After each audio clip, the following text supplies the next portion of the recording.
안녕하십니까. 2022년 7월 21일 목요일입니다. 코페스 동반자 채널에서 오늘은 폴란드 K9 완제품으로 150대 도입 추진, 방사청도 수출 예비 승인, 이런 주제로 말씀을 드리기로 하겠습니다. 거짓과 사기가 난무하는 대한민국에서 그래도 우뚝 솟아 꿋꿋하게 앞으로 전진하고 있는 자랑스러운 한국 무기가 바로 K9 자주포입니다. 어제도 어느 분이 댓글로 K2 흑표전차가 600대 수출 계약이 폴란드와 됐다는데 누구 말이 맞는 거냐, 이런 식으로 댓글로 의견을 표시를 하셨습니다. 일단 K2 흑표전차가 폴란드와 수출 계약이 되면은 외신에서 정확하게 보도해 줍니다. 그런데 어떤 외신에서도 K2 흑표전차가 폴란드와 600대 계약을 했다, 이런 소식은 없습니다. 뿐만 아니라 그렇게 허위 보도와 거짓과 사기를 하는 이유가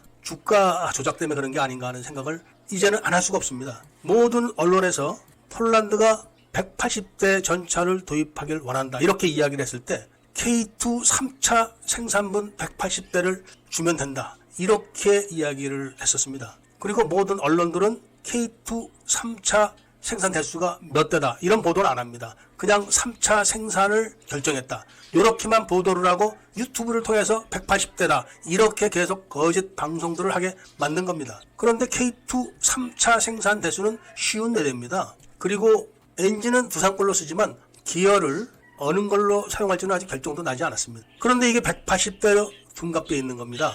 K2 흑표전차 4차 생산이 대략 183대라고 하는데 그 시기도 정해지지 않았습니다.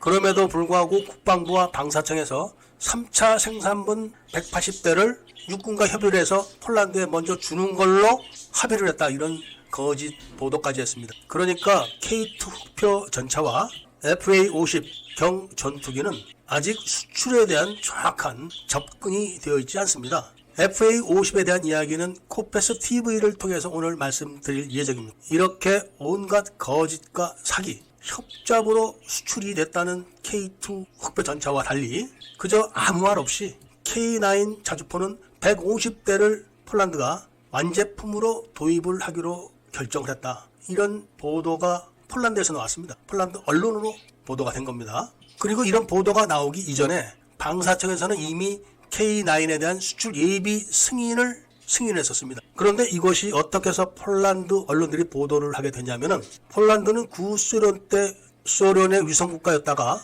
소련이 사라지고 러시아가 탄생했을 때 민주주의 국가로 변신을 한 나라입니다. 그렇게 해서 나토에 가입이 됐고, 그리고 동구권에서 유일하게 155mm 자주포를 생산하는 국가로서 긍지를 갖고 있는 나라입니다. 물론 그 자주포는 영국산 포탑과 한국산 차체를 조립을 해서 생산을 한 자주포로서 폴란드 국민들은 이번에 한국산 K9 자주포 완제품을 도입하는 것에 대해서 자주포를 생산하는 국가가 자주포를 수입을 하는 게 말이 되냐, 이렇게 흥분을 했다가 한국산 K9이라는 소식을 접하고 한국산 K9이면은 괜찮다, 그 K9 자주포를 폴란드에서 약간 소를 봐서 PK9으로 부르면 된다, 이렇게 긍정적으로 받아들였다고 합니다. 그러니까 폴란드의 국민 정서도 한국의 K9 자주포를 도입하는 것에 대해서는 긍정적이지만 인도와 노르웨이 이런 나라와 가격을 비교해야 된다,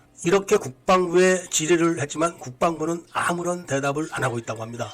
명품 무기는 기자들이 거짓과 사기, 왜곡 이렇게 떠버리지 않아도 수입해가는 나라에서 더 절실하게 수입을 할 필요성 때문에 수입을 해가게 되는 겁니다. 폴란드가 레드백 장갑차를 추가로 도입할 확률은 굉장히 높습니다. K21 장갑차는 도입을 하지 않을 겁니다. 이웃 국가인 헝가리와 슬로바키아가 독일 라인메탈사가 생산하는 링스 장갑차를 구입을 했습니다. 그렇기 때문에 폴란드 국방부는 레드백 장갑차를 도입할 확률이 굉장히 높습니다. 그리고 레드백 장갑차가 링스 장갑차보다 가격이 저렴하고 성능은 엇비슷하기 때문에 레드백 장갑차를 도입을 하는 데 있어서 폴란드 군부나 국민 정서가 반대를 하지를 않는다고 합니다. 레드백에 대한 이야기는 호주에서 상당히 오랜 기간 성능 시험을 했고 링스 장갑차가 여러 가지 문제 때문에 수정을 했던 사실이 다 밝혀져 있고, 헝가리가 도입하면서